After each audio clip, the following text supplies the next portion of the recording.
Halo, assalamualaikum. Jumpa lagi di channel Ranu GS.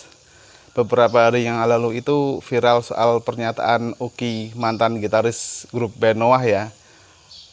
Uki itu menyatakan bahwa musik itu haram dan merupakan sumber maksiat gitu ya. Kurang lebihnya seperti itu. Nah, saya di sini tidak akan membahas soal itu, tidak akan membahas soal hukum musik itu haram atau mubah atau halal gitu ya. Karena saya sadar sendiri bahwa saya belum mampu untuk menjelaskan hal itu karena ilmu agama saya yang masih cetek gitu ya. Namun di sini saya punya pengalaman soal musik. Jadi ceritanya itu saya pernah mencoba untuk menghafal Quran juz 30, juz amma gitu ya. Karena ada sebagian surat yang saya belum hafal gitu. Nah, setelah saya hafal-hafal beberapa hari gitu sampai sebulan kayaknya, saya itu kok nggak hafal-hafal ya. Beda ketika waktu kecil gitu ya. Waktu kecil itu gampang sekali menghafalnya gitu ya. Kenapa saat dewasa seperti ini saya itu susah untuk menghafalkan ayat-ayat Quran gitu ya. Dan saya pun akhirnya bertanya ke teman saya yang pernah mondok ya, pernah belajar di pondok pesantren gitu ya. Lalu saya tuh terkejut karena teman saya tuh menanyakan, kamu waktu menghafal Quran ini juga mendengarkan musik nggak? Maksudnya dalam kesehariannya itu masih mendengarkan musik atau enggak? Dan saya jawab iya gitu ya.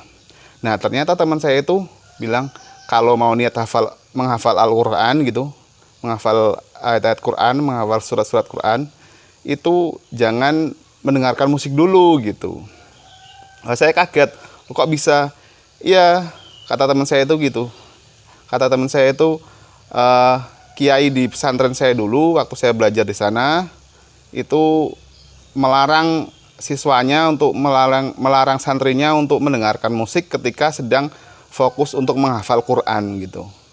Jadi antara musik dan Quran itu tidak bisa nyambung gitu, tidak bisa, atau membuat musik itu membuat susah untuk menghafal Quran. Nah, di sini saya tidak akan istilahnya tidak akan mengharamkan atau mengubahkan atau menghalalkan musik. Jadi ini hanya pengalaman pribadi saya ya. Mungkin teman-teman juga ada yang saya fan-fan aja kok mendengarkan musik sambil menghafal Al-Quran, buktinya saya hafal.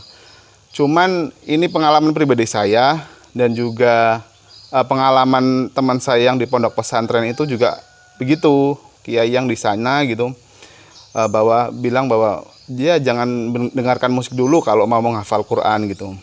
Padahal kiai yang di pondok pesantren teman saya itu juga tidak sepenuhnya mengharamkan musik. Artinya beliau berpendapat bahwa musik itu mubah, boleh asal tidak liriknya atau tidak liriknya itu atau kata-katanya itu tidak membawa ke ada unsur-unsur kemaksiatan atau mengajak kemaksiatan gitu. Nah, itu kira-kira pengalaman saya. Jadi sekali lagi saya tegaskan di sini, saya bawa pendapat saya tentang musik itu, saya tidak berpendapat apakah halal, apakah haram atau mubah gitu. Cuman pengalaman saya itu seperti itu.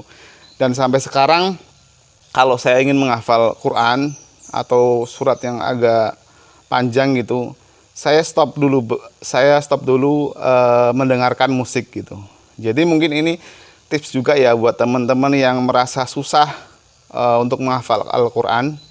Jangan dulu mendengarkan musik deh. Sementara bagi teman-teman yang mungkin berpendapat bahwa musik itu fan-fan aja, halal kok, mubah gitu. Saya mendengarkan musik baik, nggak apa-apa. Tapi ini hanya tips saja ya. Saya merasakan seperti itu. Kalau menghafal Quran tapi tetap mendengarkan musik itu susah hafal gitu. Dan kalau misalkan teman-teman sekalian ada yang kesulitan menghafal Al-Quran, mungkin bisa diterapkan itu. Jangan bermain musik dulu atau jangan mendengarkan musik dulu kalau sedang menghafal Al-Quran.